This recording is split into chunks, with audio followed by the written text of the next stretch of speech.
Excellencies, my co-chairperson, Dr. John NKENGASONG, distinguished speakers, guests, and dear colleagues. My name is Matshidiso and I'm the WHO Regional Director for Africa. And it is a great pleasure for me with my co-chair, Dr. John NKENGASONG, the Director of the Africa Centers for Disease Control and Prevention, to welcome you all to this panel discussion on the response of African countries to the COVID-19 pandemic. Our profound thanks to His Excellency President Macky Sall for his leadership, his vision, and for having honored this panel with his presence. A big thank you also to the Minister of State, Professor Awa Marie Kolsek, for the invitation to chair this panel. We have with us a fabulous group of experts, leaders in public health, in science, who are going to share with you what is going on in Africa today. First, the current situation, challenges and prospects. The world, ourselves included, worried deeply that the African continent would be completely devastated by the COVID-19 pandemic, with hundreds of thousands dying because of overwhelmed health systems, largely lacking intensive care capacity, particularly ventilators. The situation, there are now 2.3 million reported COVID-19 cases on the African continent. Sadly, more than 54,000 people have died, but we have not done badly compared with other regions. How did Africa combine political will and decision-making with science, public health, multi-sectoral action, partnership and innovation to reach the current situation? Also, is the African continent escaping the second waves which are causing such intense debates in many regions on the balance between lives, livelihoods, and economies? African people played their part. They followed the public health measures, often at great sacrifice. This must be sustained and their fatigue must be overcome. We'll doubtless hear how from our experts. In the near horizon is the promise of vaccines to return health and economic development to normal, and the urgent work to prepare this distribution of this vaccine to African people is about to start. Our speakers are going to elaborate on these issues. And first will be Dr. NSENGA, Dr. BOUSSO, and Professor OMIGBODUN. The second theme of our meeting, the vital path to all subsequent public health action, which has been such a challenge in Africa, we'll be hearing from our panel about screening, how the continent is overcoming obstacles in being able to test and know where the virus is circulating. Again, the combination of solidarity and mutual support, building rapidly on our existing scientific and technical capacities, and innovation played a critical role in enabling Africa to scale up the ability to track and act on the pandemic. We've had good collaboration between WHO, the Africa CDC, and other technical agencies to support our member states, and we'll be hearing from Dr. SALL and Tebeje, their perspectives and insights. And then thirdly, the management of patients in our very challenged healthcare systems, the care challenges and perspectives is our third theme. An enormous amount of effort and ingenuity went into putting in place the platforms and capacities to provide treatment and care. Access to equipment has expanded and know-how has improved. Challenges in terms of bed space, shortages of specialized staff, access to oxygen and other supplies are having to be overcome. We will learn how this has been done, and looking ahead, consider how we can work together using platforms like Alert to optimize our collective capacities. I'm pleased that Professors Seidi, Eholi, and Sondo will take us through these experiences, reflections, and recommendations. With these scene-setting remarks, again, on behalf of my co-chair, John NKENGASONG, and myself, I welcome you to this panel discussion. And for the first part of our conversation, I'd like now to ask a question of Dr. NSENGA Ngoy. As incident manager for COVID-19 and Program Manager for Emergency Response at WHO AFRO. You've noticed that since mid-July, there's been a steady decline in the number of new cases declared in Africa. Can you give us an update on the current epidemiological situation in Africa? Should we interpret the constant decline that has been seen as a strength or as a challenge in the response at the level of African countries as the air borders and land borders have been reopened and there is a second epidemic wave in Europe and the United States? Dr. Ngoy, you have the floor.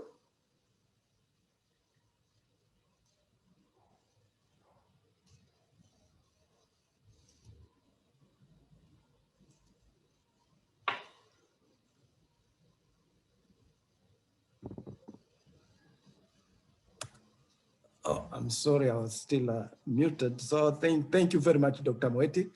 And thank you very much to the organizer for inviting us to share with us our perspective on what is happening in the Afro region. So if you allow me, I'll actually, in my response in French for our colleagues. Oui. Merci beaucoup encore une fois, Dr. Moti, et merci beaucoup. Thank you very much again, Dr. Moti, and thank you to my colleagues and organizers. I wanted to say that indeed, as you have said, Africa at the moment, the continent has registered 2.2 million of the cases and 54,000 deaths up to now. And it is true, as you said, that at this very moment, Africa represents 3.3 or 3.6% of all the cases. And so, to answer directly to your question, it is true that at first we had seen in July a rapid decrease of the cases, the number of cases in Africa, but from August we have registered in a way an increase or a decrease of this deceleration. And from September onwards, we've seen an increase of the number of cases in Africa, in our region. Indeed, Africa is a continent, so of course all countries are different. For example, in the last 28 days, 25 days of the WHO African region, AFRO region, have registered 20% increase in the number of cases. And during the same period, around 12 countries have registered a decrease of the number of cases in the last 28 days. Now, the increase of the number of cases that has been noticed in some countries of our region, is it a second wave, as it is called in some European countries, a third wave? First of all, I would like to remind you that this pandemic dynamic in Africa hasn't been a copy of what is happening in Europe or in the US. So it's difficult to compare the two continents and the two regions. However, that being said, what is important, in my opinion, is to know, is Africa, or will Africa move towards a second wave, or rather, in my humble opinion, the important thing here is how to maintain the number of cases and the number of deaths at the lowest possible levels with our context and with our health systems. I think it is paramount that we maintain the number of cases at the lowest level possible. Now, given the situation that I've just described to you, would opening back borders be a strength or a challenge? As you've mentioned, we have to understand that what we see at the moment in most countries is that there has been a general fatigue within the population when it comes to this social distancing measures or preventative measure such as the mask, wearing the mask. It is not only within the population, but also with the healthcare workers and even the teams that manage this pandemic. As you may know, this relaxation will have some negative impact on surveillance monitoring of cases. In certain countries, we've seen that tests on travelers sometimes represent 40 to 50% of the tests carried out per week.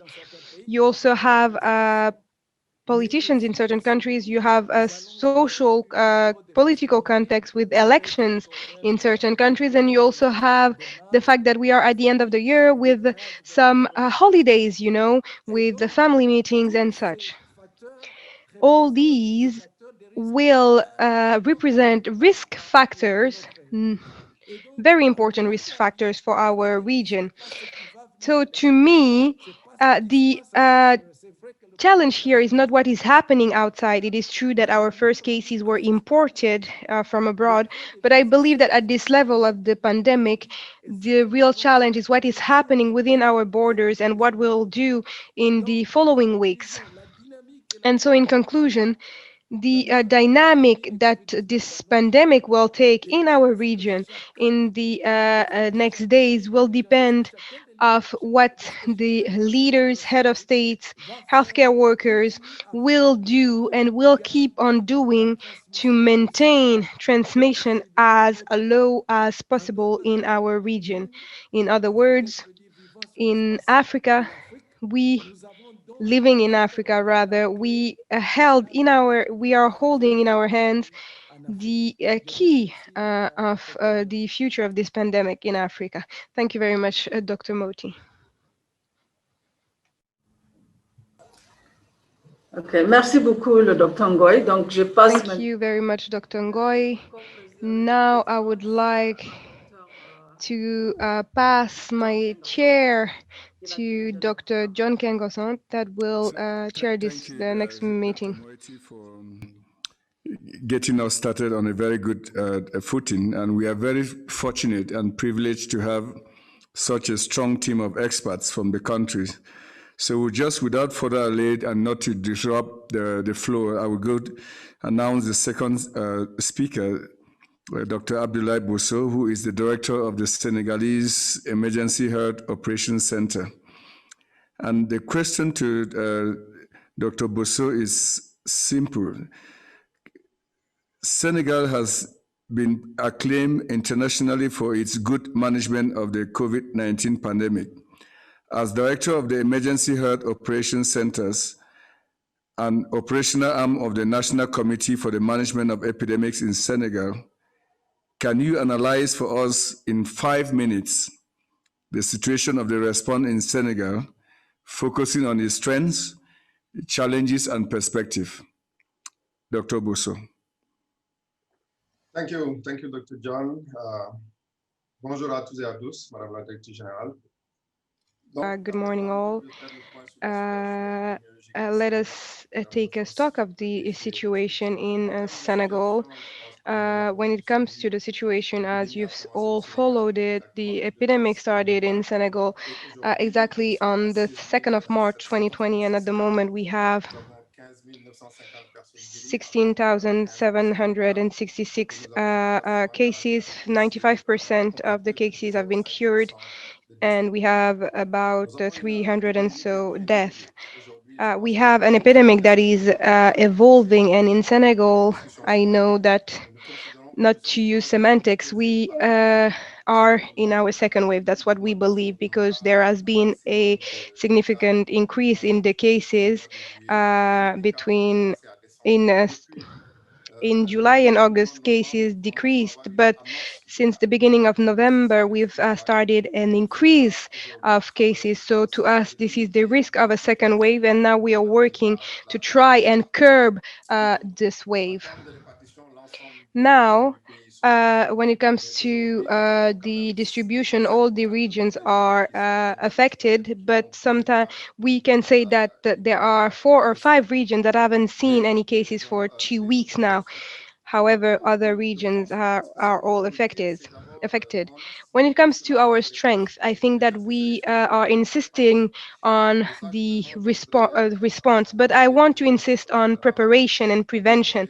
And I would like to advocate towards Africa CDC and the WHO so that we can insist on preparation, because it is the preparation that can lead us to have a better response. And I think that in Senegal, this was an opportunity for us. We were able to learn lessons from other epidemics such as Ebola, dengue fever, but also in the implementation of health structures such as the Senegal Emergency Health Operation Centers that I've seen as a model where people were trained to really manage emergencies, people that were able to go abroad and trained with the support of the WHO and Africa CDC as well as the ECOWAS organization. This has helped us, but also being able to work in a multi-sectoral framework, because when the crisis starts, we cannot start thinking about where are we sitting. No, we had the opportunity to work in a multi-sectoral framework and were able to implement strategies. And I think that this is a very important aspect, this preparation phase for the healthcare workers, but for other sectors as well that understand that they have to work together. Now, at the beginning of the epidemic, I think that the commitment of the highest authorities of the country was also decisive, starting with our president, Mr. Macky Sall, the government, the Minister of Health as well, that were at the forefront, but also by our side. Another strength was the resources of the Senegalese state, meaning that the Senegal government invested its own resources without waiting for partners. And as you know, we need a very rapid response. And the first resources that were used for many months were local resources, national resources. And this brings me to advocate as well to the fact that we need available resources in emergency response. In our country, we can respond, but when we have a crisis, we cannot find resources. So resources need to be able to be mobilized so that emergency health centers can have available resources. Then we were able to organize a response from the strategic level to the technical level. We were able to put into place the incident management system. We were able to devolve to the district level as well, that took samples and transported some patients as well.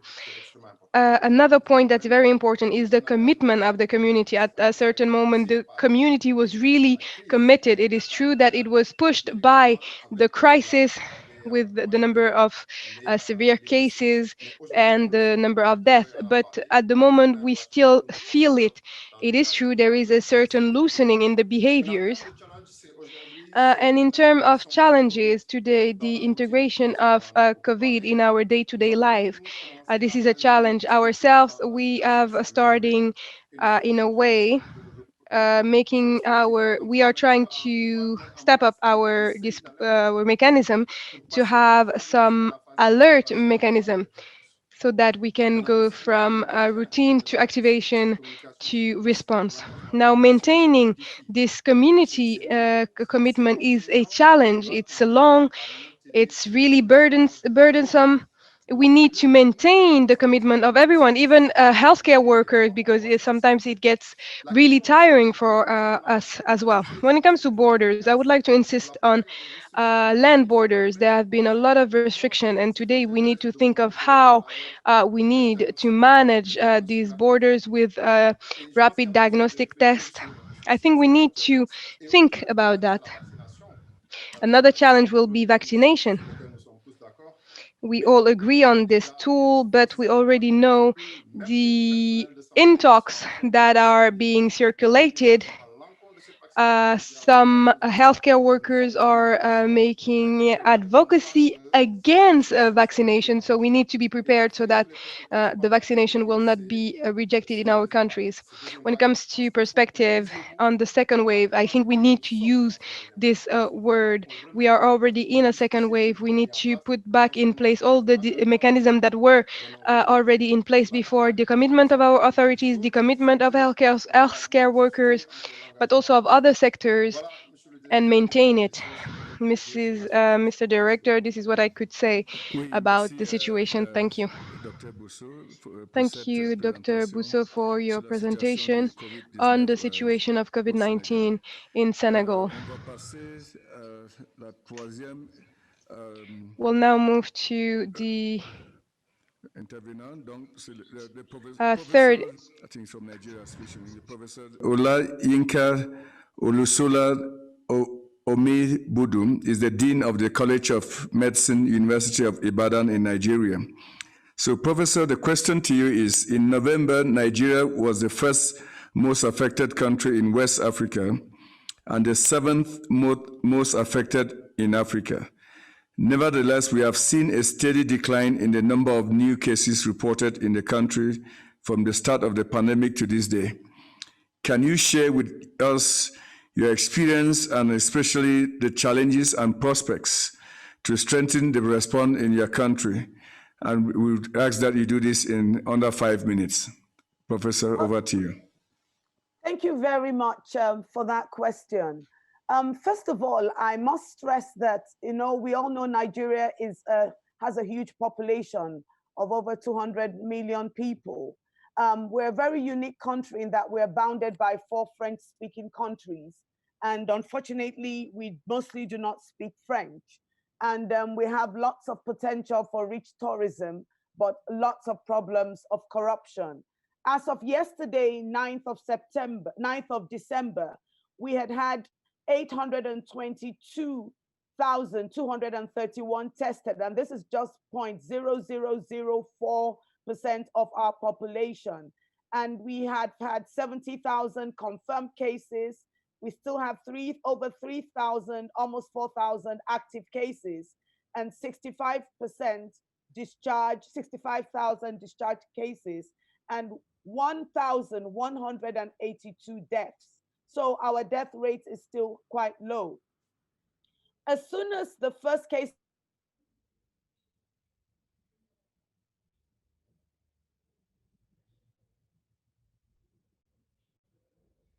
This with Professor Olayinka. Yes, please go ahead. Yes. Can you hear me? We can hear you now. Go ahead. Oh, I'm sorry. I think my internet also, is fluctuating. Sorry about that. Yeah, as soon as the first case of COVID-19 was confirmed in Nigeria on the 27th of February, 2020, there was a multi-sectoral national emergency operations response. And this was at level 3, which is the highest level of response in the country for public health emergencies. And since then, the response has continued to be at top rank. And it is true that there's been a steady decline, but then there's also a caveat that the number of samples tested has also declined gradually, particularly in the last 2 months. What some of the experiences at the onset was that there was a timely commitment of the Nigeria Center for Disease Control to achieving national control, as well as upgrading of facilities to allow for molecular testing in several tests.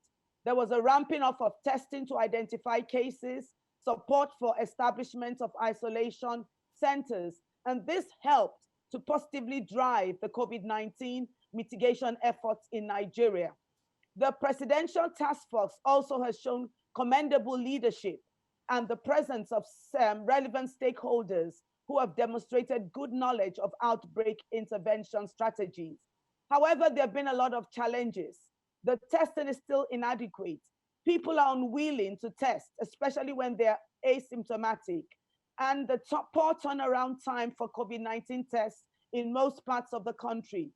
It's been difficult to assess priority testing in many states of the Federation, and very slow contact tracing. The disbelief in the existence of the virus, mistrust for government, and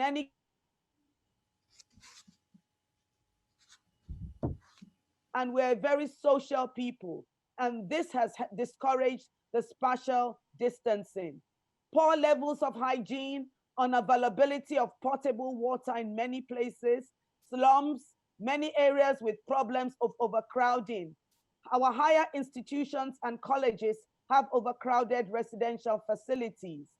And then the low mortality of COVID-19 in Nigeria has fueled doubts of the non-existence of the virus. There's a lot of stigmatization and fear of workplace stigmatization. So people would hide when they are positive. Poor support and misdirected support by some state governments, and then corruption and poor handling of intended palliatives for vulnerable populations. And then pandemic fatigue at all levels. Right now, there's a lot of fatigue. Now, what things can we do to strengthen the response? Well, we need increased research into more effective and sustainable plans for effective control. We need multi-sectorial efforts to lessen the socioeconomic and psychosocial impact of the virus on the population. Continuous support for testing and timely isolation. And then partnership support with USAID, Red Cross, WHO needed. And I'm a professor of psychiatry, and I must mention that the great mental health burden of COVID-19 needs to be brought to the fore. It needs just as much attention as the physical aspects of this condition. Thank you very much. Wonderful. Thank you for that excellent presentation from Nigeria. I will now pass the moderation to Dr. MOETI to guide us through the second theme, which is essentially based on screening. And then I would come back with a third theme. So Dr. MOETI, over to you. Yes, thank you very much, John. And indeed, thank you so much to our first three panelists. I noted the emphasis on preparedness, and we can come back to that, because just to add, as WHO, we have evaluated all the countries' international health regulations capacities. We've worked with most countries to develop plans. Now these plans have to be funded, implemented, so that we can cover the gaps and be better prepared for the next situation. So just to say a word on this in thanking the panelists as well. We'll now move on to the second sub-theme, which is on screening strategies for detecting people with COVID-19. And indeed, recognize that this has been one of the biggest challenges that African countries have had to face because of the distortion of the global market in getting access to supplies and equipment, and constantly having to be very strategic in the use of these resources where they were available. As well, we've seen great solidarity among African countries. So I'll turn it over immediately to Dr. Amadou Alpha SALL, who is the director of the Pasteur Institute in Senegal, and say to him that the Pasteur Institute played a very big role in response to the pandemic in Africa, but especially in Senegal.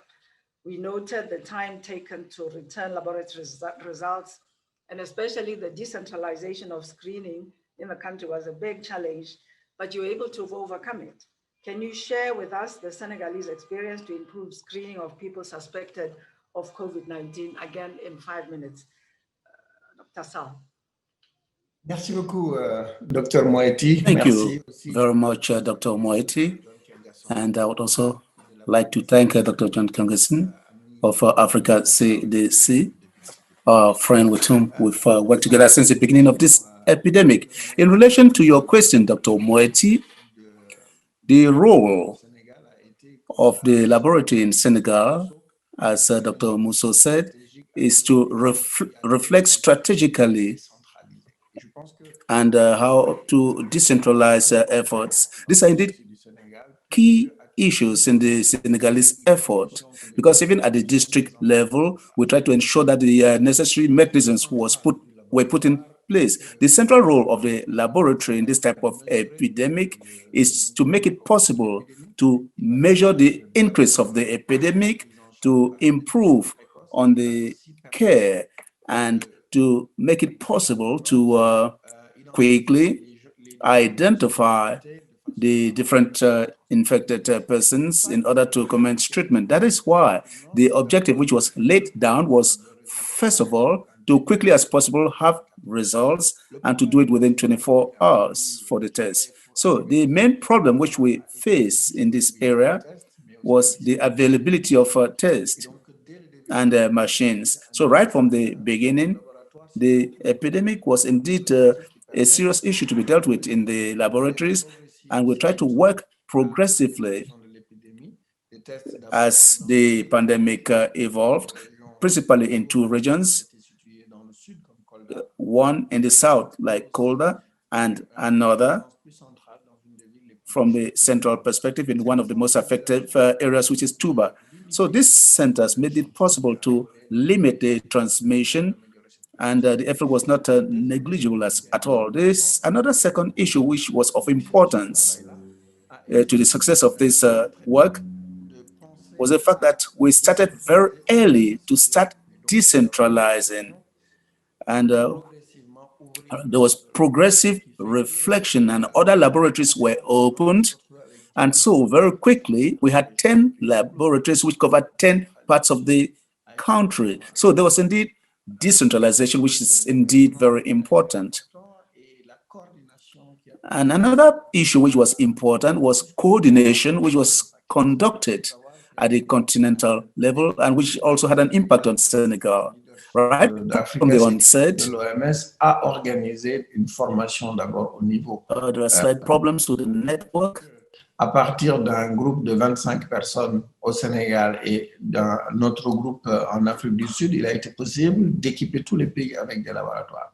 Ce volet de formation est important, non seulement à l'échelle continentale et a permis justement de renforcer les laboratoires, mais il a eu lieu aussi au niveau national. C'est que dans l'ensemble des zones où des laboratoires ont été ouverts, il a été extrêmement important de pouvoir mettre en place les équipements, de former les équipes qui vont faire ce diagnostic-là, de manière à disposer justement de possibilités de le faire, ce diagnostic-là. Et le troisième élément qui a été aussi important dans le succès du Sénégal, c'est d'avoir une stratégie qui s'adapte en matière de tests. Dès le début de l'épidémie, l'objectif a été de rompre l'échelle. Another important element was the strategic base. Et aussi d'avoir leurs contacts qui soient testés. Ce qui avait obligé le Sénégal à faire beaucoup de tests au début, mais qu'on est allé jusqu'à tester plus de 2000 personnes par jour et essayer de le rendre en 24 heures, ce qui est un grand challenge. Et cela a été possible parce que progressivement, le gouvernement a décidé aussi d'élargir ce testing à d'autres laboratoires, ce qui a été une bonne mesure pour nous permettre justement de couvrir les différents besoins. Et après, à partir du mois de juin, cette stratégie a été adaptée pour se focaliser sur les contacts à haut risque et se focaliser sur les cas suspects. Le fait justement de prendre cette décision de ne pas tester à tout va, mais d'adapter la stratégie par rapport à la situation a été aussi un élément important pour justement de cette stratégie. Et donc, au total, le fait de décentraliser, d'avoir une stratégie dynamique dans le choix des cas. There was decentralization and dynamic strategies, which made it possible to affect everybody as well as training. These are issues which led to success. The last thing I want to say is the fact that we did not have rapid tests from the onset made it possible for us to reflect on local production, and that way we held an inaugural session. We came up with a platform, and today this has very much been appreciated, and it has made this possible. So it indeed affected all the different persons concerned. So in all, what I want to say is that the success of Senegal in regard to tests was related to excellent coordination to make it possible for all the stakeholders to play their respective roles, and there was also anticipation on the possibility of having appropriate laboratories to have laboratories in all parts of the country, and health personnel also worked, and we also anticipated on quick tests. And I'd like to thank you for your kind attention. And also anticipating. Thank you very much, Doctor. Thank you very much, Dr. Sarr. We would also like to thank you for the key role which your organization played. In Senegal. and the laboratory and the institute in South Africa has also played a very good role, and thank you for sharing your experience. I would like to remember the participants that you can ask your question in the Q&A. If you look at the bottom of your screen, you can ask your question. This will allow us to ask the question. So I'd like to turn now to Dr. Yaneo Tebeje of the Africa CDC in South Africa, who also works on issues of screening. The question to you is, in Africa, we found that the screening rate in many countries is still far from the average of the 10 tests per 10,000 inhabitants that WHO recommends. As a reference center, what strategies can you recommend to countries to improve this situation? I think Dr. SALL already touched on the strategies that they adopted in Senegal in the face of this challenge. Dr. Kebede, you have the floor. Thank you. Thank you, Dr. MOETI. Thank you also for the organizers for inviting Africa CDC to reflect on the testing situation in the continent.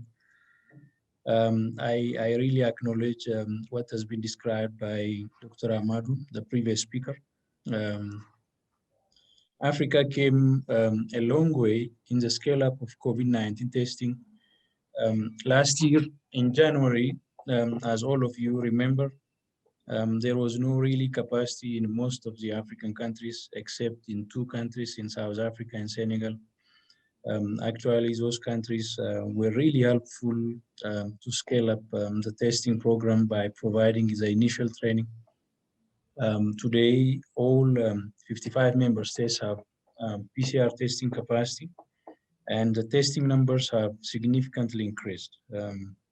So as I speak now, total of 23.4 million tests have been conducted in the continent, with overall positivity rate of 9.8%, which means that positivity is still very, very high. So we should go as low as less than 5% to have really some meaningful impact in terms of preventing this pandemic.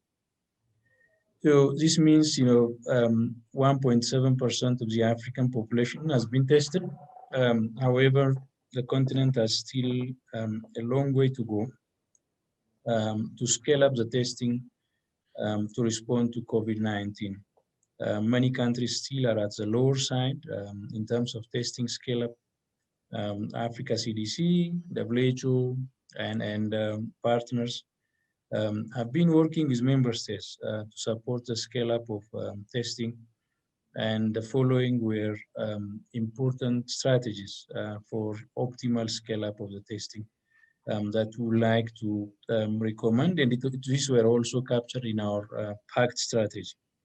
One is we need to continue with mobilization of resources to avail test kits, reagents to maintain continuous scale-up of COVID testing using the PCR platform. And then we also encourage countries to invest more resources on laboratory testing as an important strategy for COVID-19 response. It's our hope that a scale-up of testing will be also an important strategy in line with the vaccine strategy in the continent. The third one is decentralization of testing to sub-national labs, private, research, academic, and veterinary institutions.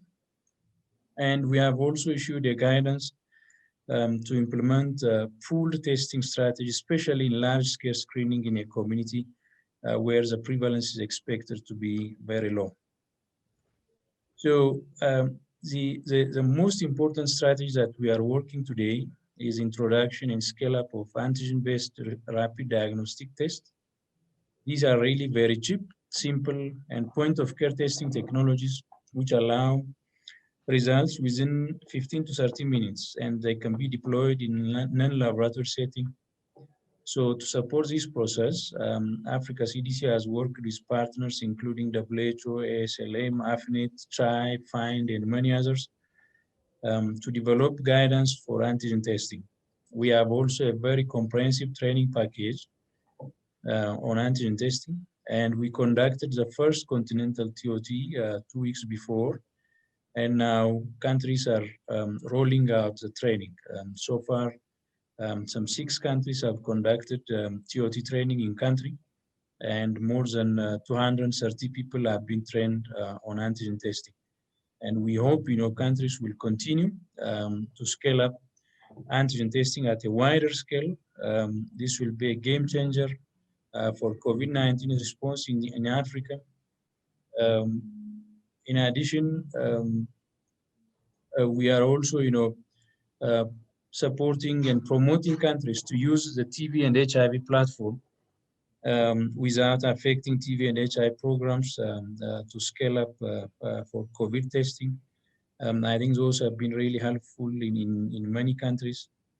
So these are a combination of strategies that we are recommending, and we are happy that many countries are also implementing this based on our PAC strategy and the different guidelines that were posed by WHO and Africa CDC.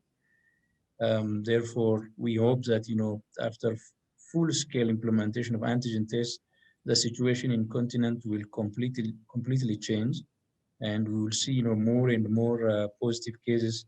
And in doing so, we will be able to decrease positivity and control this pandemic. Thank you again for the opportunity given to Africa CDC to communicate our views in this important forum. Thank you. Okay, thank you very much, Dr. Tebeje, and thank you to our 2 panelists for sharing with us these very strategic approaches, lessons learned, and perspectives on the very important matter of testing. Just to say to both of you, there are several questions already on the Q&A, particularly for Dr. SALL on the test in Senegal. So if you would look at them, and then we'll give you the opportunity to respond later to the participants. Thank you very much. So I hand back to Dr. John NKENGASONG for the last theme of our session. Sir, thank you, Dr. MOETI. I think we are doing very well with time, and want to recognize all the speakers for keeping their opening remarks short. We've looked at country level experiences and response, and then we've just heard the second theme, which was around diagnostics, and would like to segue to the clinical management. But before that, if you permit me, Co-Chair, let me just acknowledge Dr. Amadou SALL and Dr. Yeno for the extraordinary leadership that they exercise working closely with the WHO in setting up these early trainings in Senegal and in South Africa. I think there are many heroes when this whole pandemic will be over, but there's no doubt in my mind that these two are some of the very, in the area of scaling up diagnostics, were some of the very devoted heroes that we had. I think Amadou, I'd like to really thank you for opening up the Pasteur Institute as a training facility and for taking the gamble. I remember Amadou was in Gomad, busy with his Ebola work, and we had a call, and I said, Amadou, you have to go back home, and then let's set up. And we actually sent out invitations to 16 countries, and this secret has never been discussed openly, and there were no diagnostics yet that arrived. So we were all anxious, biting our nails and hoping that the test will come before the test. So luckily, the test arrived. And I mean, so you're truly one of the heroes, unsung heroes in this pandemic. So let me just segue to the last sub-theme, which is case management. And I will start off with go back to Senegal and hear from Professor Moussa Sedi, who is the head of the Infectious and Tropical Disease Department, Smith, in Senegal. And the question to you, Professor, is that you have been congratulated by the head of state of Senegal and by the people of your country for the good management of patients with COVID-19 as part of the response. Can you share with us your experience as a coordinator for the treatment centers in Senegal, Professor? Merci, Monsieur le Président. Thank you, Chair.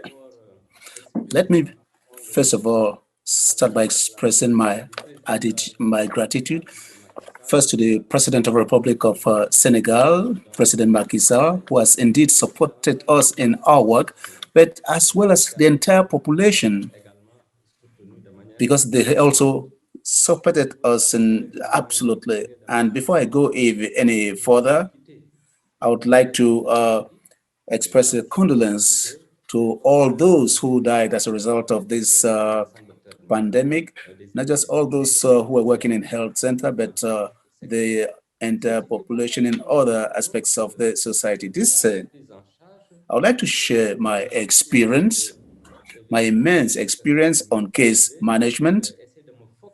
And of course, I may need more than 5 minutes, but I would like to focus simply on the organization and other aspects which we have been able to do. Our organization, which is in charge of case management from a global perspective, right from the onset, we designated 2 national focal points who were in charge of setting up epidemic centers through the different parts of the country of Senegal. There was a colleague who was in the SALL hospital in Senegal, and a major center to deal with the epidemic was set up, and it dealt with about 90% of the patients, because this epidemic was directly under our responsibility. And so there was near daily communication with him so that we could harmonize our strategies to fight the pandemic. With regard to this case management, I would like to begin with the most sensitive part of it. That is the use of the association of chloroquine and the other drugs, and it dealt with over 600 cases. So it led to a reduction of hospitalizations, and there was indeed an effective prevention which did not lead to hospitalization. So all patients who took this combination of chloroquine did not have any complications. So the situation was not too serious also, thanks to these efforts. We use this electrocardiogram, and we use cardiologists who came to supervise this, the use of this equipment. So the association is indeed effective and efficient, and we are seeing it from our own perspective, and we'll continue with our treatment. And very soon we'll have treated about 1,000 sick persons. And it is important to state that right from the onset, we hesitated. Colleagues hesitated, but they wanted to ensure that this treatment is treated at the global perspective, and we should not be the only ones to use this combination treatment. So there were those who had respiratory infections, some who had diabetes, some who had hypertension, and we had to be very careful with such cases when using drugs. So there are cases of diabetes which came up during the treatment of this COVID-19. So we had to carry out prevention of complications while at the same time dealing with the COVID-19. So these patients don't really have the possibility of moving amongst them. Many of them were immobile, and many of them were of an advanced age. So I think I should say that it is very important. We have a team comprising psychiatrists, and we communicated through telephones, and they helped us to deal with psychological cases by phone. So they were all very efficient. The results are good, but for very serious cases, we try to see what could be done, because we're all aware that this association rather works with limited funds. So we started by dealing with very serious cases, and we dealt with those who had inflammatory problems. And in the laboratory, we noticed that this product was indeed very effective in the fight against the virus. And we also worked with the laboratories. We tried to see what we could get from the laboratories and try to see whether these drugs could indeed help. And to end, I would like to say that the challenge for me is to see how we could quickly reactivate the system which has been set up, notably in making personnel available and the drugs available and the equipment, and that could be, it could be very terrible if we don't have all these things put in place. So I also believe that it is important not to wait for the epidemic to become very serious. We should work on a regular basis. We should simulate. We should try to imagine the situation, how we could react to this epidemic, which can come up at any time and become very serious. So my last word will be to say that we should believe in ourselves when we're working, because if we don't believe in ourselves, we'll not be able to fight any virus. And we must also be helped by politicians. Here in Senegal, the President of the Republic gave us the free hand as doctors and as researchers. He supports us and allows us the free hand to do what we have to do. There's no interference because it has not been politicized, because if it were politicized, it would have indeed affected our skills in the fight against the pandemic and would not have been able to yield the best results. So I would like to thank CDC Africa and all the health officials and all those who have been involved in the fight against this pandemic in Africa. Thank you. Thank you very much, Professor Moussa Sedi, for this share of your experiences in Senegal. I have many questions myself, but I think many questions will also be coming from the floor. So we can leave that for later. Now let's move on to the next speaker, who is Professor Seole, who is the head of the Department of Infectious Diseases in the University Teaching Hospital. There's also the representatives of the... please explain to us, as a person who is in charge of the program, explain your role in the case management. Quelles étaient les difficultés What ou bien were the difficulties, or what are the difficulties encountered, and what are your perspectives for the future? And I will add on this, if it's possible, to explain what you have noticed as the link between COVID-19 and HIV. I know that you are a clinician that has been dealing and managing HIV, and I would like to know, have you encountered a certain similarity between the two diseases? Thank you very much. Allow me to just put my my watch, so that I will not go over the 5 minutes, because I have so much to say. Thank you to the organizers of this forum as well for the invitation. So we have the Dr. Amadou SALL, that is a member of ALERT, that is a consortium that has been financed by STP to respond to epidemic. Any epidemics, such as the COVID-19, is part of the interest of the ALERT network. I deal with avec research with Professor Mboup, with Tierno, and Mboup deals with biology. We cover Sub-Saharan Africa and Madagascar. We tried to meet with the network at the beginning of the epidemic with the Department of Infectious Disease, with the clinician, epidemiologist, and everyone, all and socio-anthropologists that often we forget, with the community and the civil society, to know what would be the African response.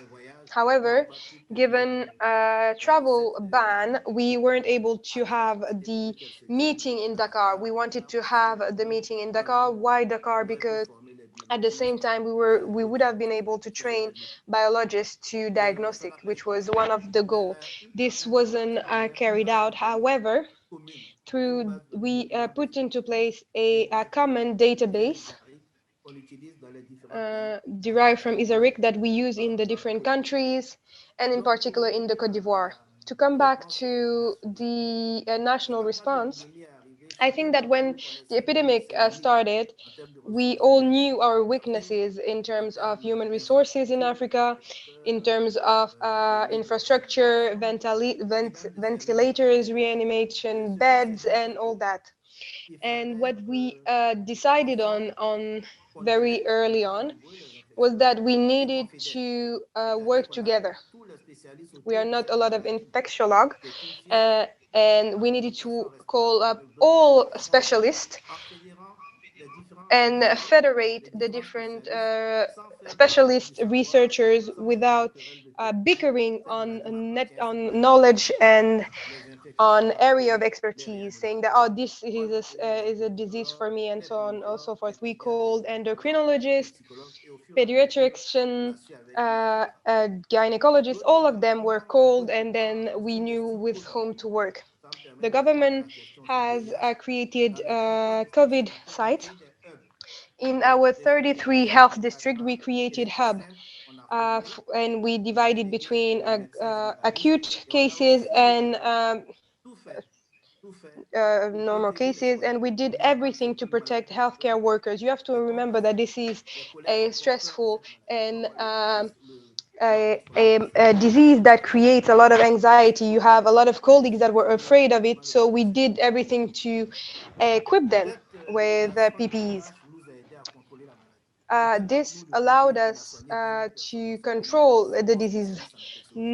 Not any of us can say that we've were able to cure 20,000 patients alone. No, the community, GP, all of them were able to do that. It is a group effort, and we implemented the recommendation of the WHO. We isolated patients that were asymptomatic in hotel and other areas. When it comes to the HIV epidemics, the fact that we had created COVID sites allowed us to keep on caring for patients. They were seen as vulnerable patients, of course, so they all left. But now I see them come back to hospitals, but with what had already done with the WHO, what was recommended by the treatment program, we were able to contain the epidemic, to reassure them and to bring them back to the hospital. Let us remember that laboratories kept on working. And so I believe that it is not HIV that really scared me, but rather other infectious diseases that went to the emergency room and that scared health care workers. You know, all fever was, or all respiratory distress was sent to COVID sites. So it was difficult to take care of everything. I think that I've run out of time, but just to finish what I had to say, the message I would like to say is that we need to learn to live with COVID-19 by being very careful. And I think that we can take the example of the HIV, the early screening that has been done in every hospital needs to be carried out here, and this will allow us to improve the screening rates. We cannot just screen just to erase or just to make tests rather when we need to target. I think that I've said everything I had to say. Thank you for your attention. Merci, Serge. Thank you very much, Serge, for sharing the experience of Côte d'Ivoire. We'll end this session with the experience of Burkina Faso with Professor Apollina Sando, the head of the Infectious and Tropical Diseases Department in Ouagadougou, and we'll ask to share the experience. Professor, could you share your experience, the opportunities, the challenges that you have faced during this pandemic? You also have 5 minutes, please. Thank you. Thank you very much. I would like to thank the organizer for allowing me to participate in this forum. Since the onset of the epidemic in China, from January, the National Committee to Manage Epidemics has asked the Pluridisciplinary Center to put into place a plan a response plan. So this team already had healthcare workers, doctors, and also workers, veterinarian, but also workers of the environmental sciences.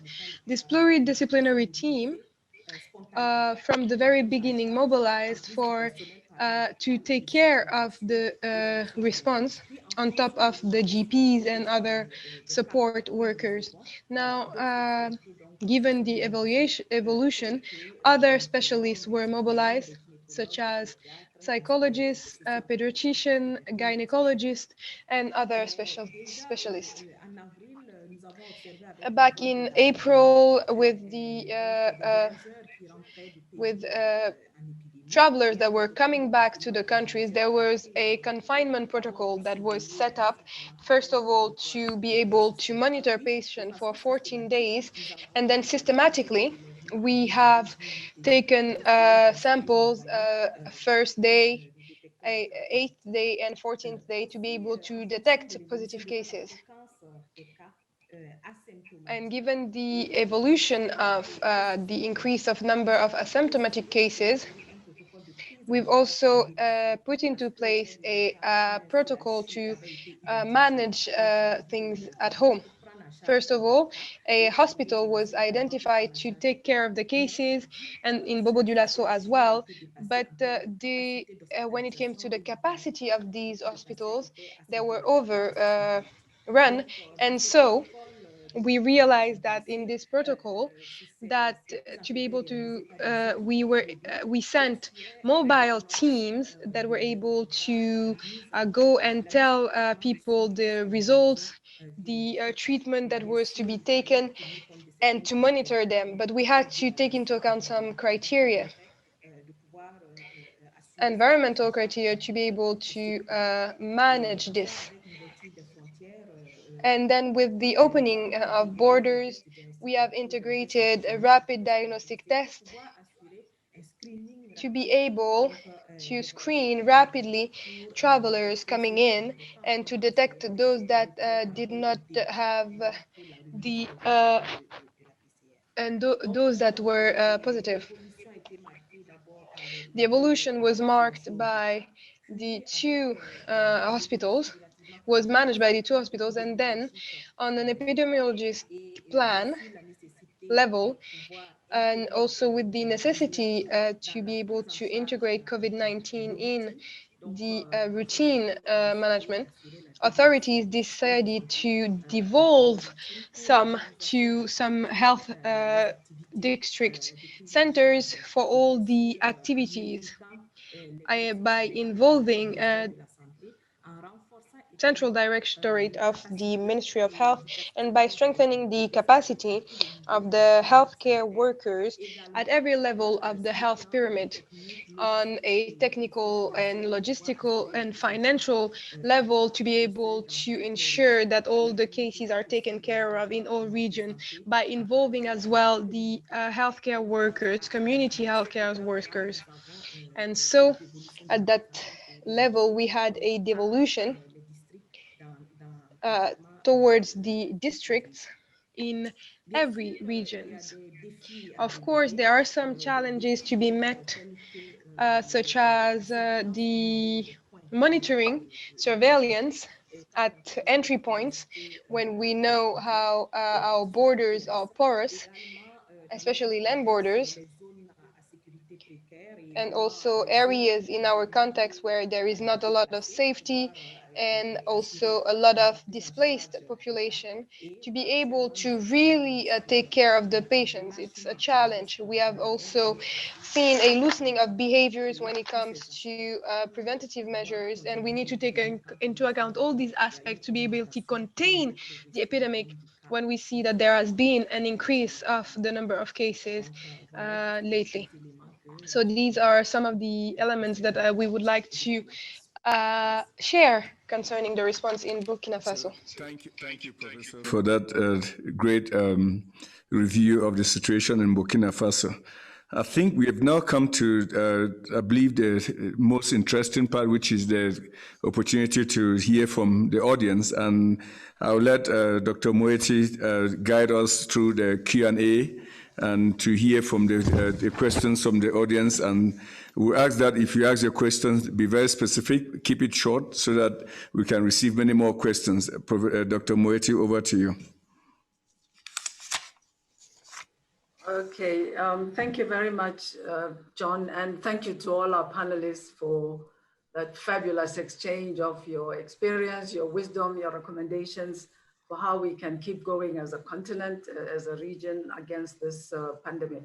There are a few questions on the chat, and I will initially ask those who have posed the questions to take the floor quickly and ask your questions. So I'll start with Sila Tiam. Il y a plusieurs questions, excusez-moi, non, je vais rester en anglais. There are several questions about testing in Senegal. So I'll ask Dr. Sila Tiam to start and perhaps read out some of them if there's anything in addition. So you have the floor, if we can give Sila Tiam the floor, because she asked a question very early.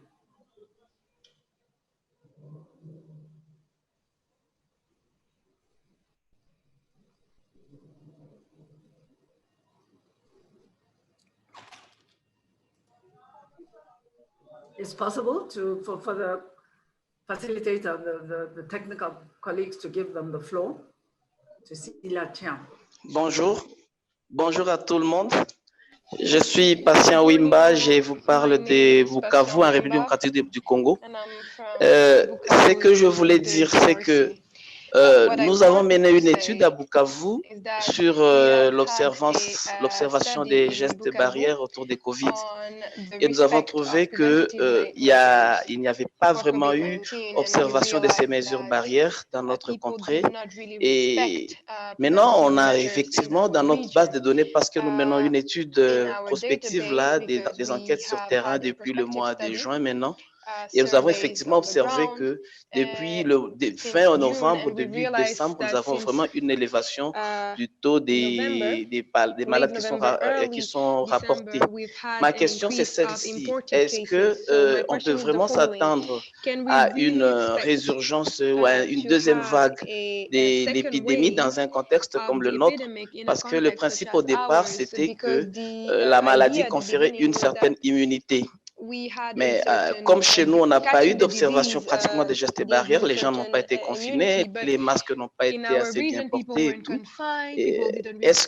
À quoi est-ce qu'on pourrait rattacher du coup la survenue de cette augmentation du taux des malades? Parce que et les malades et les décès, on en voit de plus en plus ces derniers temps. Est-ce que cela pourrait remettre en question le principe même de l'immunité de la maladie? Merci beaucoup. Catching the disease gives you. Thank you very much. Okay. Merci pour cette question. Thank you very much for this question. I think that we'll take a certain number of questions and then I'll give the floor to the panelists so that they can answer, because we only have about 10-12 minutes. Thank you. Now I would like to give the floor to Bintou Massare. If Bintou Massare can take the floor, please.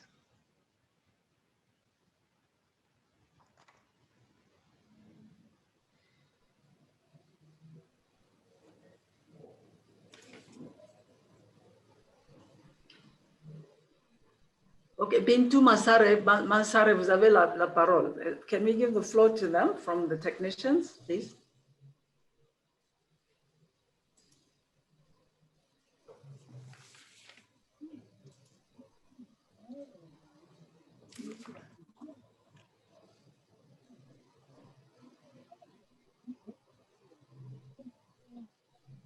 Okay.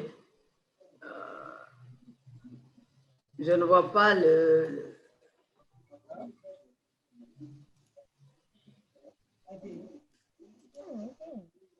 Allô?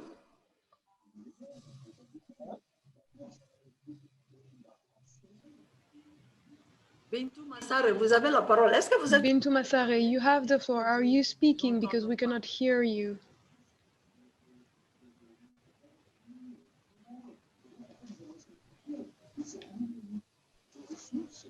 OK. Donc, passons à... So we'll now give the floor to Mr. Silacham that had a question. Allô, bonjour. Good morning. Yes. Bonjour, Dr. Dr. Silacham, expert de santé publique et secrétaire général de l'Association des professionnels de santé publique du Sénégal. En fait, ma question a trait au testing. Je pense que on est parti d'une situation où les tests étaient limités à une situation où les tests ont été décentralisés. Mais je pense qu'on n'a pas encore atteint le niveau de décentralisation, particulièrement au Sénégal, où on a encore ciblé des laboratoires qui sont au niveau régional, même si des laboratoires mobiles ont été déployés. Donc, je pense qu'il est important que le testing soit valable, soit disponible partout. Et je ne sais pas pourquoi, jusqu'à présent, on tarde à décentraliser à 100% dans toutes les zones le testing, mais également, peut-être également au niveau du secteur privé, parce que je ne comprends pas pourquoi, jusqu'à présent, quelqu'un qui a la maladie et qui a une assurance privée ne peut pas aller se faire tester. Donc, pourquoi on a encore cette protectionnisme jusqu'à présent? Et la deuxième chose, c'était par rapport à la recherche. Ma deuxième question, c'est la production. On a fait beaucoup d'efforts en Afrique, beaucoup d'expérience. Quand j'entends les différents intervenants, je vois la richesse, l'information qui est derrière. Mais au niveau de la recherche, je pense qu'il y a la publication encore, ça tarde. C'est quelque chose qui manque. Qu'est-ce qu'il faudrait faire pour booster encore ce partage de connaissances et la dissémination des informations? Je vous remercie. To be able to disseminate information. Thank you. Okay, merci beaucoup, Dr. Thiam. Thank you very much, Dr. Thiam, for your question. I'll now give the floor to Rose Nabi Muturi. You have the floor. Take it back to the panelists to respond to these questions so far. Can we give Rose Nabi Muturi the floor, please? Yeah, hello. My name is Rose Nabi, and I am a PhD student at the University of Pretoria, South Africa. And firstly, I want to say thank you for the invitation. And I also commend all our brilliant health leaders and all that they've done. I'm truly inspired.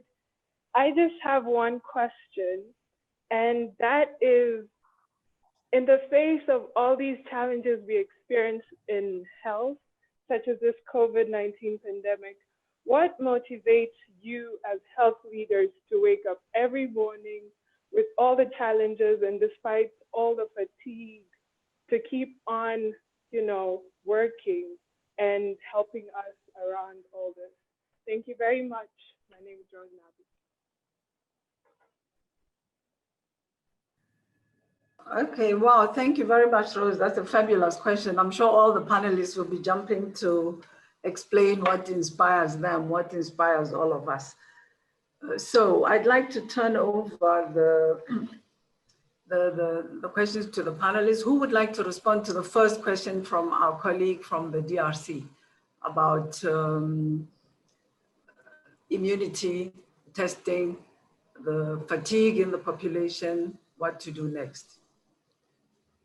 I think if you allow me, Dr. Moete, I'll take it. Okay, go ahead, Dr. Ngoy. Okay, thank you very much.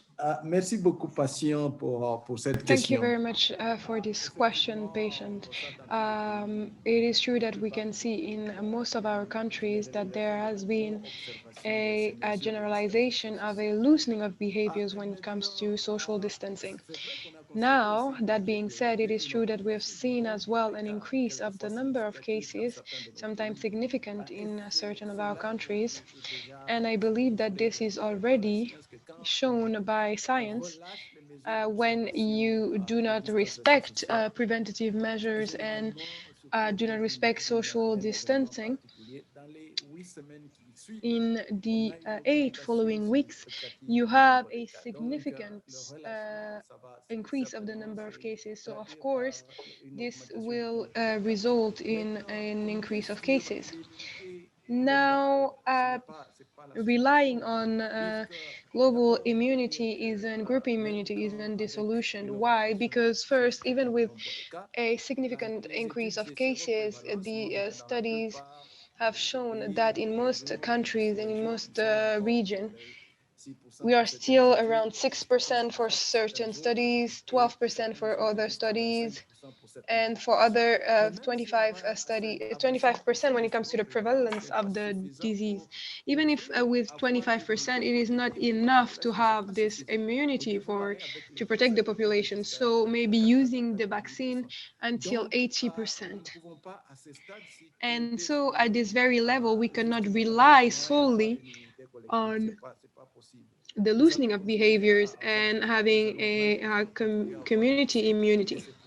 We'll still see an increase of cases, and this is why we have to insist on keeping and observing preventative measures and social distancing. Thank you. Thank you very much, Dr. Ngoy. I'll ask Dr. SALL to answer. There were many questions in the Q&A.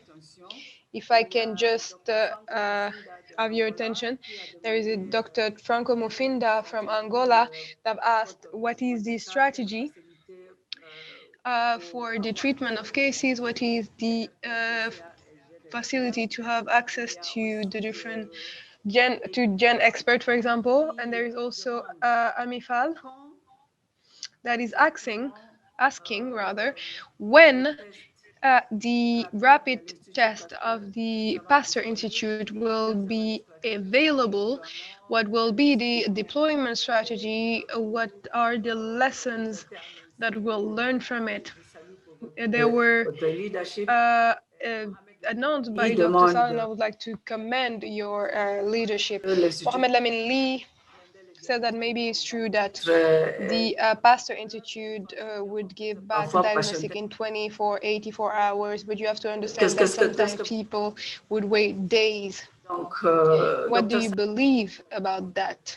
Dr. SALL, you have the floor. You can answer the specific questions for the systems. Merci aussi aux différents panelists. Thank you very much, Dr. MOETI. Toutes très pertinentes. Globalement, par rapport à l'accès pour les tests, il faut dire que depuis il y a déjà au Sénégal une phase pilote de tests donc qui sont disponibles. Since August, there have been many tests already available. Justement, voir la faisabilité. We are in a pilot test in different areas to look at the feasibility and to know if we can implement it in good conditions. Now, with the official launch of the platform in January, anticorps seront disponibles et à partir du mois de février, we will be able to do the antibodies test, and from February, the pour le système de antigen test will be available. Reste de l'Afrique, in Senegal and in other countries of Africa, we have a collaboration with different organizations such as the African Health Organization. Qui est une question qui est revenue plusieurs fois. C'est juste pour dire que le Sénégal a. Now, when it comes to making tests more available, that came back quite a lot. Senegal is trying to have the most careful strategy because having tests has, of course, some repercussion on stigmatization and so on and so forth. So we're trying to have the best conditions possible so that we are able to, after that, au début avec un seul laboratoire, puis 2, puis 5, to have it gradually. Au niveau de Dakar, puis dans les régions et progressivement. Ce qui fait and then there was la the démarche laboratory of Dakar and in other regions. C'est de s'assurer so que this the main objective is to ensure that the results are of quality and that we avoid Ensuite, le deuxième élément, lose credibility in the là-dessus, laboratories. dans le The monde, second element here, and we have to be very clear, is that in the whole world, people are on peut trying en to buy tests. distribuer à And it is not because la there is manu, an parce que access to tests that we can just il y a des distribute pays qui ont it arrêté here and there, left and right, because you have to understand that there are some countries that have stopped qui, testing même because s'il est they important, did not have any c'est un reagents. élément important. And the fact that we have a stock, we L'intervenant a need to demandé plan on the long run. la politique est One très of claire. the speakers asked if you're Personne malade ne sick, doit then the payer. test is C'est la accessible politique to you and it's free. Pasteur No et patient des has to pay for this. This is the policy professionnels of de the santé. government, and this is what we respect in the C'est Pasteur gratuit pour les Institute. malades. Maintenant, When the sample is taken from your home and brought to us, the test is free. Now, for the travelers, the policy was to say that you have to make people pay mandatory. And as it has been asked by one of the question, the private sector plays a role. There is a number of private laboratories that are able to make that test. I've heard a question on the price. I think that apart from Niger, we have the lowest price here because the government really want to carry the test at the lowest price possible. But you have to understand that even if health has no price, there is still a cost. You have to pay the workers, you have to bring the reagent and so on and so forth. Now, okay, there was a question on delay. Answer delay. It is true that within the institute, tests are available from after 24 hours, no longer than 48 hours. But you have to understand that we are a mechanism from the alert to when they get there, because it can pass more than 24 hours. And those are areas for improvement on which we are working, which led us to define tester pour connaître leur statut.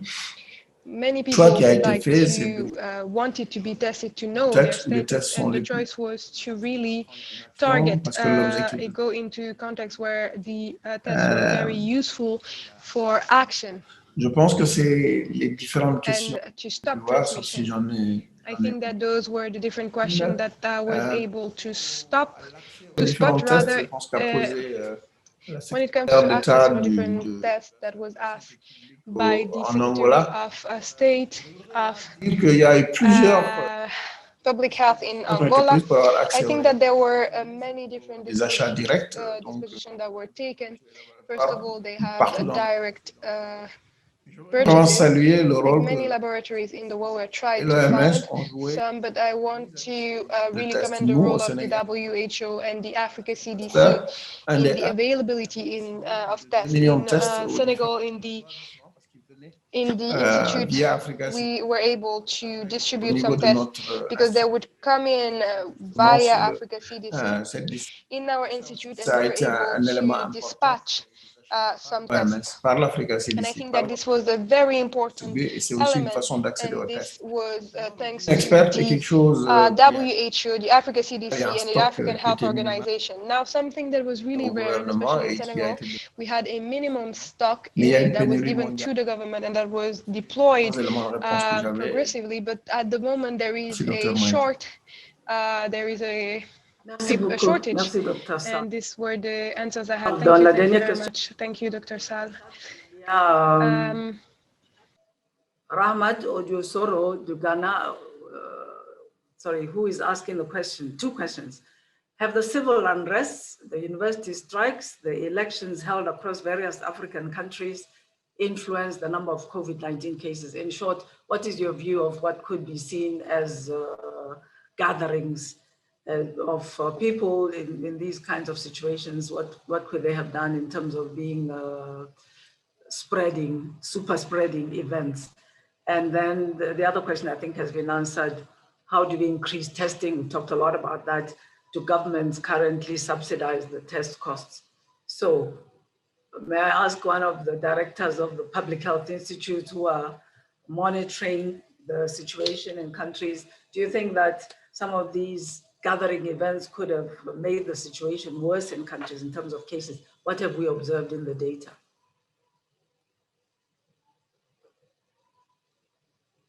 est-ce que soit le docteur BOUSSO ou bien or Dr. OMIGBODUN, or anybody who would like to answer this question, what is your view of some of these events in terms of triggering increases in cases? Merci, merci Madame la Directrice. Ce qu'on peut dire, en tout cas au Sénégal, nous avons Thank you very much. What we fait can face à say de in grands événements. Senegal is that we have had to face many religious celebration. There was the Magal in Touba, there was the Gamu, Arusha. Du mois d'octobre, où on était dans what we have seen in these celebrations in the month of October, there was no impact of the celebration on the increase of cases, and it was quite remarkable because especially for the Magal of Touba, in the region of Touba, as I just said, 3 million people gathered in a very small space for more than 48 hours, and there was no impact. But today, our analysis is that we think that we need to limit public gathering, because it's very important. Certain public gathering that have started again in many of our countries, where there are many ceremonies, where marriages, christenings, and people have just decided to disregard preventative measures such as social distancing and wearing masks. Even though we haven't had any experience on increase of cases due to public gathering, I think that we need to limit them as much as possible in public places and also manifestation. Thank you very much. If I could just add something on this. Yes, very quickly, please. We've just had elections, and we thought that after the elections there would be an increase of cases, which wasn't the case. Now what we know is that everything that isn't in a closed space doesn't lead to an increase of cases. So when there are public gathering in closed spaces, then of course there is an increase of the number of cases. In the Côte d'Ivoire, there was no increase. So what is the advice that we can say is that to avoid a big public gathering in closed space. To you, with all apology, the participants who still have some questions or hands up, we're out of time. If you could please round up and perhaps answer the question, what motivates you and what keeps you going? We didn't answer that very nicely. Back to you. I think that there's a general sense that we are in the second wave, for sure. And there's also a general sense that we have a pandemic fatigue going on. I've been running around the continent, so as you and others, and it's clear that the population has, we need a lot of work to do to get the population continuously engaged so that as we fight the second pandemic. It's very clear in my mind that the same tools that we use in fighting the first phase of this battle will continue to be valid in the second phase, but we need to actually tweak those and actually also be more aggressive with the quest for vaccines. I think as the continent will watch what is going on TV and see people in Europe, like the UK started vaccination yesterday, and that will increase, and the United States will follow, Canada or China, and it will be, as public health leaders on the continent, which is all of us on this call, I think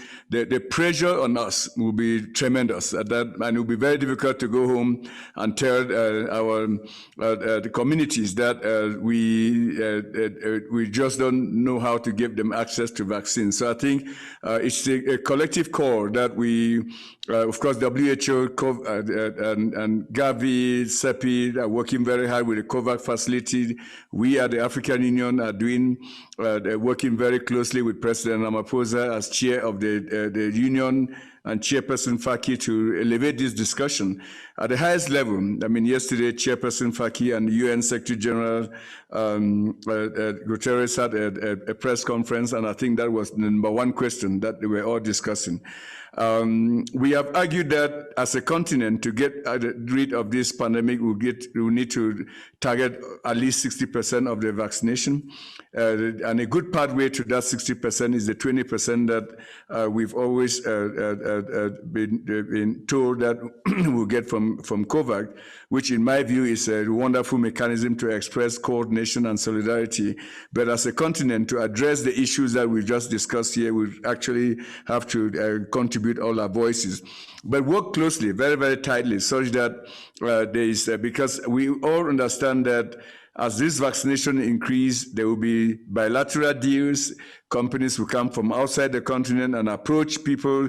So this is the time to stay together, because the issues at stake are huge. The risk is huge that if we do not approach the vaccine discussion as the whole of the continent and something goes wrong, it will only amplify the anti-vaccine movement and actually create harm to the existing vaccines that we have on the continent. So in no time in my public health life has the issue of vaccine been so central, so sensitive, and so delicate. So I think I would really like to, for my part, thank all of you for the continuous support that we've worked closely, and to you, Chidi, for the strong partnership with WHO. I think, yes, I mean, our partnership has never been this strong. I think, and the coordination with, excuse me, with WHO has never been that strong. I think it speaks to the ability of harnessing all the expertise and public health tools that we have on the continent with institutions like the Pasteur Institute in Senegal, Africa CDC, and the WHO. I think that is what we are really preaching on the concept of a new public health order for our continent, which would enable us to look inward, use all the assets that we have maximally to address and respond to disease threats, which unfortunately will continue to be there. So I thank you for the opportunity to be part of this very important dialogue, and over to you for the closing words. Yes, thank you, John. So it just remains for me to thank again everybody, the organizers. I'd like again to have a shout out, thank President Macky Sall. We heard from our Senegalese colleagues how he supported them. He supported this Galien Forum. Thank you, Awa, for organizing. Thank you to our panelists for the fabulous sharing of your experiences. And thank you to the attendees for your brilliant questions, some of which we could not answer, with apologies. And what keeps me encouraged is the dedication of the African people, the communities. That was mentioned in some of the statements, how they've tried their best, how they've put up with difficulties. We now have to help them for the second time to keep on with the public health measures. If we do that and we get them to accept the vaccine, we work very hard to get it, I think we'll overcome this problem. I'd like to thank you all very much for having come and declare that our session is closed. Thank you. Thank you very much, Dr. MOETI. Thanks. Thank you. Thank you. Bye. Bye. Thank you. Bye. Thank you.